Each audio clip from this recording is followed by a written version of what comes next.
Bismillah ar-Rahman ar-Rahim, que la paix soit sur vous. Nous avons parlé de toutes ces réalités du passé qui ont pu nous blesser par les mauvais souvenirs, par les jugements auxquels on a dû faire face.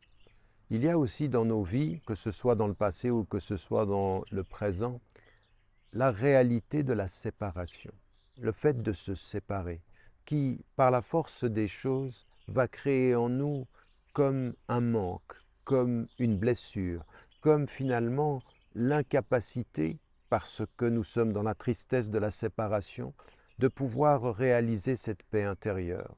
Se réparer, c'est essayer aussi de donner un sens à la séparation et d'aller au-delà de la séparation. Ce qui est tout à fait étonnant dans notre tradition, c'est que le début du décompte de l'islam, le début de l'islam commence avec l'hégire, commence avec un exil en fait. Et l'exil, c'est la séparation. Et puis, l'une des choses les plus importantes dans notre pratique religieuse, c'est le pèlerinage dont nous avons parlé au tout début. Et le pèlerinage exige une séparation, le fait de s'arracher à son confort et à son entourage pour pouvoir aller au centre, pour pouvoir se retrouver. Et au fond, si le pèlerinage c'est ceci, la foi c'est aussi cela.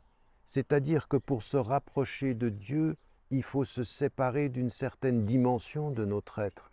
Cette séparation, elle est la séparation de tout ce qui en nous nous fait mal, de tout ce qui est en nous nous attire vers le mal, de tout ce qui en nous nous amène à oublier.